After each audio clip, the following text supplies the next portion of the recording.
In this episode we go to the Normandy coast of France for a night of Milky Way photography. Join us on our adventure. This is Starscaper.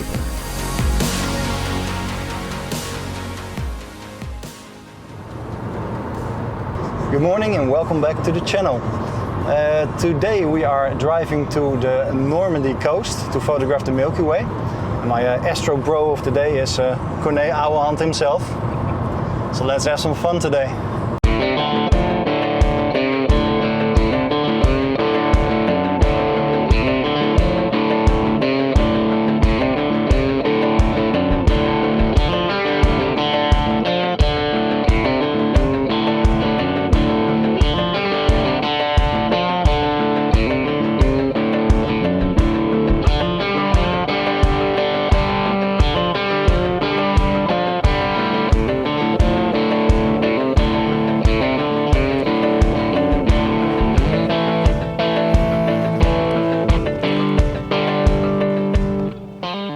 After 8 hours of driving, we've arrived at our first location.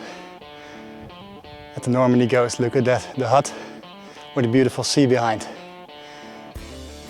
Corné in the background, checking his compositions. I think this will be an epic night.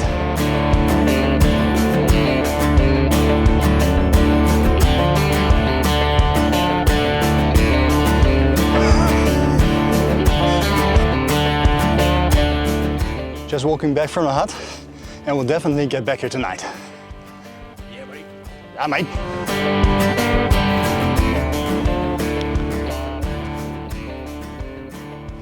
So we're scouting an area, another coastal area. We found on Google Maps some old building ruins, a lighthouse, some cool rocks.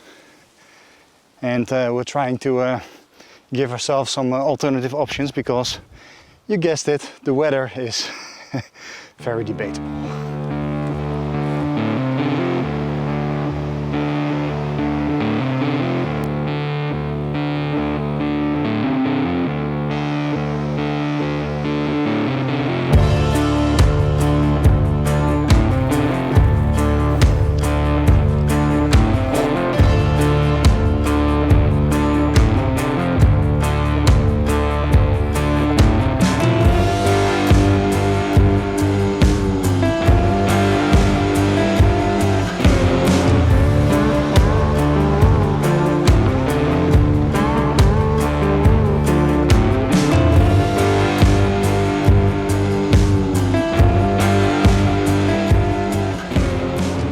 So this might just turn out to be the place we go tonight because we have cliffs, we have empty houses, beautiful sea views, a path.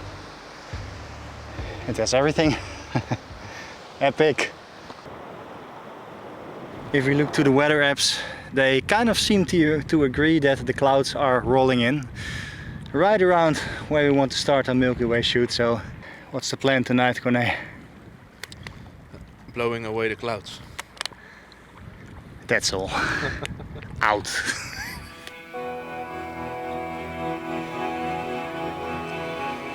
Back at the beach it became clear that the weather forecast was right. Clouds were rolling in. Corné looked for a sunset composition. Myself, I was giving up. Did we really drive 8.5 hours for nothing? Beautiful sunset, which means clouds. I don't know about tonight. We'll see. But as the saying goes, nothing is as changeable as the weather, so we grabbed our things and ventured out into the dark anyway. Perhaps luck would be on our side.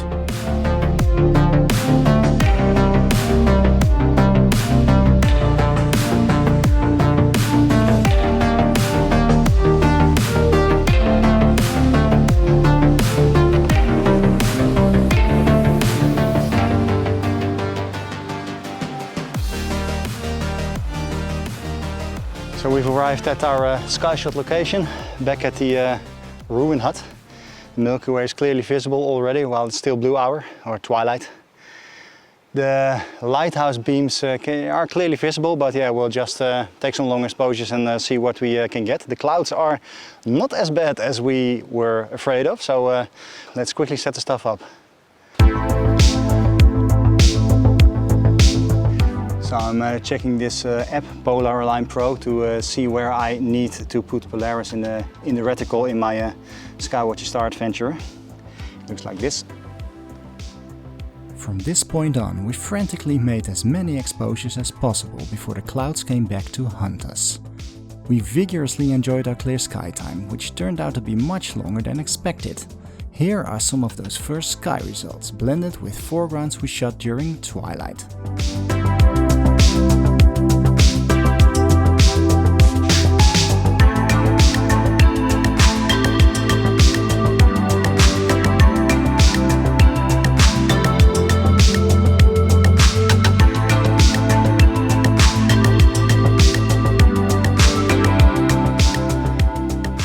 At the little hut, the Milky Way is right behind me.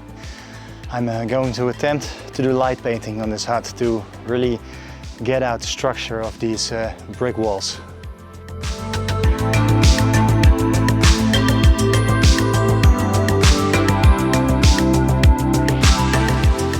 Eventually some high clouds did roll in. We used them to our advantage to accentuate the brighter stars in the constellations.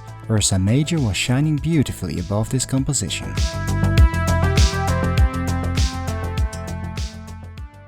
So that's a lot of sky shots and a lot of foreground done. I think we now move on to some of the last foregrounds. We're going downstairs to the beach, and we saw some pretty cool cliffs. So and I think after that we'll call it a night. Yes. Cool. But we didn't go anywhere before Corné got his hero shot.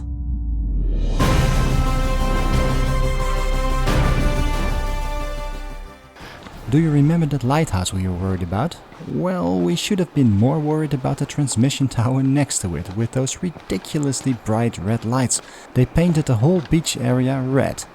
We made a gamble and hoped we would be able to reduce the saturation in post-processing. I think we made the right decision. Let me know in the comments what you think.